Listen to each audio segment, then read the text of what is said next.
going on, everybody? Welcome to another edition of Mean Streets here on our FTN YouTube page. Chris Meaney here, hanging out with you. Appreciate you guys taking the time to hang out here with me as well. Thursday night football, week 9 gets underway tonight. We have the Jets and the Houston Texans. I'm seeing a total around 42.5. The prop shop, the parlay calculator, two tools that are free by now. You guys are well aware over at FTN at fantasy.com. I'm seeing the Jets 2.5-point favorites across most books. There's a 2 at Bet365 and DraftKings, and the Texans +2, +2.5 on those books, 2.5, 1.5 actually. Over at BetMGM, the New York Jets checking in there at 1.5-point favorites there. If you want to back the Jets on the money line, -130, best number I'm seeing over at DraftKings, and the Texans at +118 over at Caesars. If you do want to back them, and the total at 42.5, I'm not going to put my hard-earned bucks on the Jets. Like, I don't really suggest that anybody should. Like, this is a team that, I mean, they look awful. I don't really know what else there is to say about the Jets. I mean, I still think their pass defense is solid. I still think the pass defense is pretty good. But the run defense hasn't been great. I do like them tonight. With all that said, like in my own spread pool, I'm going to pick the Jets to win the game, the 2.5. And I think that they win the football game. They're 2-6. The Texans are 6-2, and Houston's coming in, shorthanded. Already without Nico Collins. Stephon Diggs is sidelined for the rest of the season. Tank Dell in the slot.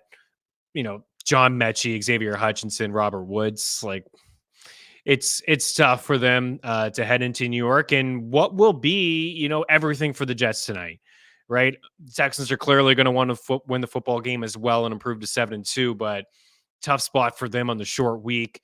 Offensive line issues, concerns that I have, and then you just have the Jets at 2-6 with the season on the line. Like, if they don't win tonight, it's all over. And it may be all over anyways. But if they don't win the football game tonight and they fall to 2-7, forget about it. This team's not making the playoffs. And then from a fantasy football perspective, you just have to hope that, one, Rodgers doesn't decide to quit on the season and take a seat on the sidelines in the last few games of the season. You could say the same thing about Devontae Adams. Maybe the hamstring injury pops up if Adams is not feeling all that good. I think the one guy that will continue to play is Garrett Wilson. And Garrett Wilson has looked better with Devontae Adams there. He's seen a bump in yards per route run. He's not getting the top attention of the corner, right? These things, it's like Buffalo. And I get sidetracked here, but when the Bills acquire Amari Cooper, we said this on the SiriusXM show. It's 1-3, channel 87. FTN Fantasy, that everybody would just go and drop Keon Coleman and Khalil Shakir. And that's exactly what happened. Khalil Shakir is one of the most dropped wide receivers in fantasy football. The second that they got Amari Cooper, Keon Coleman the same. And now what's happening? Shakir's role hasn't changed. He's in the slot. He's playing like the Cole Beasley role in Buffalo from a few years ago. He's getting all the targets. Not all of them, but he's getting his fair share, and he's catching everything basically that is thrown his way. And I know Cooper's been limited in the first couple of weeks, but he's going to get the attention of the top corner, and that is a lock. That is a guarantee. Now, if Keon Coleman continues to ball out, maybe it's like the top corner doesn't travel Amari Cooper, and we'll play the sides, and the attention, will go to Keon Coleman as well. But Keon Coleman's had his 2 best games as a Bill over the last 2 weeks. And again, Amari Cooper limited. Everybody's kind of in their slots and in their spots. And Garrett Wilson's faced some top corners. He's had some poor play at the quarterback position over the past couple of years, this year included with Aaron Rodgers.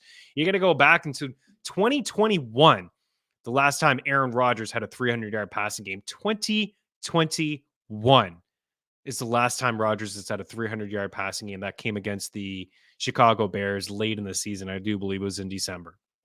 We could call it 2022 if we wanted to. He's not the same quarterback. He's just not the same quarterback, and I'm not shocked. This guy's 40 now, right? He's coming off the ruptured Achilles. I feel like when I watch him, some panic throws, doesn't want to really take a hit. He's missing his guys. But Garrett Wilson is not getting the top corner. He's getting some softer coverage, and he is certainly balled out. So for tonight, I don't have a huge card. I'm picking the Jets in my own pool. I got the lean to the Jets to win the game, cover the 2.5, and I got a slight lean to the under as well.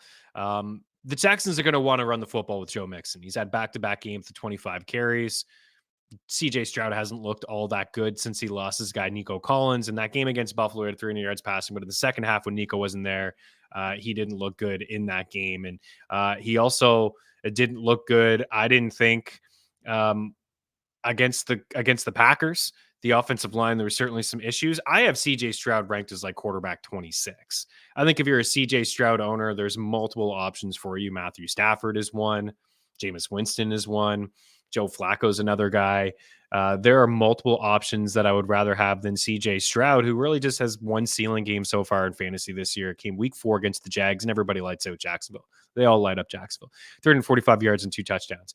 Against the Pats, he didn't need to do a whole lot. 192 yards, 3 touchdowns. Against the Packers, he had 86 yards passing and no touchdowns. And then last week, 285 yards passing and then the 1 touchdown. So again, he's without Nico. He's without Diggs. We feel better about him. Moving forward, Detroit, Dallas, Jacksonville again. You have Nico Collins back potentially week 11, maybe week 10. I thought I saw week 10, but probably week 11 pretty soon for Nico. So I don't think we'll see a lot of points scored in this game. When you look at the quarterback completion percentage against, Houston is number 1, just a 53% quarterback completion percentage against and just 6.1 yards per pass attempt. So they have been, kind of stingy from that standpoint, but they have given up big plays. They're among the leaders in 40 plus receiving yards. So there's a big plays down the field. So they are giving it up there. They're among leaders in wide receiver touchdowns allowed and fantasy points to the wide receiver position, but they have been pretty decent in terms of getting pressure on the quarterback, and the completion percentage and the passing yards per attempt are very telling. 2 tools that you could see over at ftnfantasy.com. With all of that said, I am in on the Packers wide receivers because these numbers are just too low. They're just too low today. So we'll lead here with Davante Adams at over 56.5 receiving yards, minus 125 over at BetMGM. I can't tell you with confidence that they'll lean on Breece Hall. We saw a little bit of Braylon Allen last week. I feel like they should lean on Breece Hall, but Rodgers is going to throw the football in this game. And for Davante Adams, we haven't seen the vintage Adams and Rodgers connection. But he is a guy that does have 15 targets in 2 games here with the Jets. Only 7 catches and 84 yards, pretty underwhelming there, 30 and 54. But we have him projected for over 60 in the mid 60s. Davante Adams, again, those big plays that they have given up. We know that it really only takes a couple of catches for Davante Adams to get to this 56.5. Is it primetime stuff? Is it a must-win situation? I think all of that does come into play. But again, this is a must-win game for the Jets. They can't F around anymore. They lose this game, it's bye-bye. Their season is completely over. I'm in on Garrett Wilson, too, at over 59.5 receiving yards. Again, just like Adams, a target hog here in the 2 games with Adams, 9 and 8 targets, 61 yards and 113 yards. He's hit the century mark in 3 of his last 4 games. And again, a couple of those games came without Adams, but with Adams on the field, Wilson has seen his yards per route run jump 1.62 to 2.60. Again, small sample size, but that just plays into the fact that he's not facing the top corner here. So Rodgers over 56.5, Wilson over 59.5. I'm staying away from their catches. I did actually give a catch prop over at FTN Fantasy on Davante Adams. It was slightly juiced. Actually, I think significantly juiced, but it was 4.5. And I do expect him to get 5 grabs. We have both of these guys for over 5 catches. I think Adams at 5.4 and Wilson at like 5.6 in the projections. I'll give you some live numbers here on Davante Adams. Davante Adams is moving up like 57.5 now. Some books have 59.5. So I jump on this. I take anything as high as 61, 62.5. His catch prop now, the 4.5 is gone. So I bet that earlier at like minus 154. Now it's 5.5 plus money across the board, and stay away from that one. But I do like the yardage at over 56.5, and for Garrett Wilson at 59.5. These are numbers earlier from the show and from the tracker. I'd love to be able to do this show a little bit earlier for you. Dangle Betselli live. You're looking for some hockey stuff, that's on our YouTube page as well. And I know I wasn't around last Thursday, and I wish I was, because we actually had a really good betting day. I think we went 5 for 6 in that. Actually, it was Monday. Sorry, I wasn't around Monday for the Steelers and the Giants, and I wish I was. I think I went 5 for 6. But some personal news: the fiance is pregnant. So I'm bouncing around to some meetings, that doctor appointments that I think I should be at. I think probably a little bit more important than the Steelers and the Giants, but I do appreciate you guys, taking the time to hang out with me and watch these episodes and smashing the like button. And I just hope that I can provide some winners and extra cash in your guys' pocket. So there is a little bit of a difference here. The prop shop is a free tool over at FTN Fantasy. FanDuel is hanging this number over 59.5 receiving yards at -110, where Caesars is hanging 63.5. DK and BetMGM, as well as Bet365, 62.5. So all around -110. Why not get the 3-4 yard difference over at FanDuel? And for Garrett Wilson, all of his catch prop numbers are at 5.5 as well, plus money. I'd stay away from the catches. I like the yardage, just given the fact that they have given up some big plays to wide receivers, the Texans. And I do think we will see Breece Hall live in the 16 to 18 type range in terms of carries. I think his rushing attempt props at 16.5. I just can't mess around with it. Going Adams, going Wilson, because it's hard to trust this coaching staff. On the other side, Joe Mixon, over 22.5 receiving yards for Joe Mixon. He's been awesome this season when he's healthy. 25 carries in back-to-back games, 13 for 102 yards in his first game back after missing a couple with an injury. That was a week 3 blowout, or week 6 blowout, I think, against New England. I'm certain that it was a blowout against the Pats. He didn't do a whole lot, but he still scored a couple touchdowns and he had 100 yards there. He's had 100 yards in 3 straight games in 4 of his 5 games this season. He has 6 total touchdowns in 5 games. And he's also been a player through the air. 32 receiving yards, 30 receiving yards, and 25 receiving yards in 3 of his last 4 games. Again, no Nico, no Diggs. You got those tough corners, right? So I wouldn't mess around with John Mechie, Xavier Hutchinson, or Robert Woods. I'm kind of interested in Mechie because I think he's the most complete player of the 3. Robert Woods is the veteran, so we may look at the end of the day that he's the leader in terms of snaps or maybe routes run right there with Tank Dell. But Tank Dell should be in the slot. So it just means like in the slot he'll probably avoid Sauce and Reed unless he's really balling out and maybe they do some things defensively to fix that up a little bit. But that also means like tough go for Woods, Hutchinson, and Mechie because Reed and Sauce are still 2 good corners. Like the Jets secondary has still been good this season. They have just, they're top 10 in yards per reception. This is a team that has allowed the 4th fewest yards per game, the 2nd fewest passing yards per game, the 3rd lowest quarterback completion percentage against,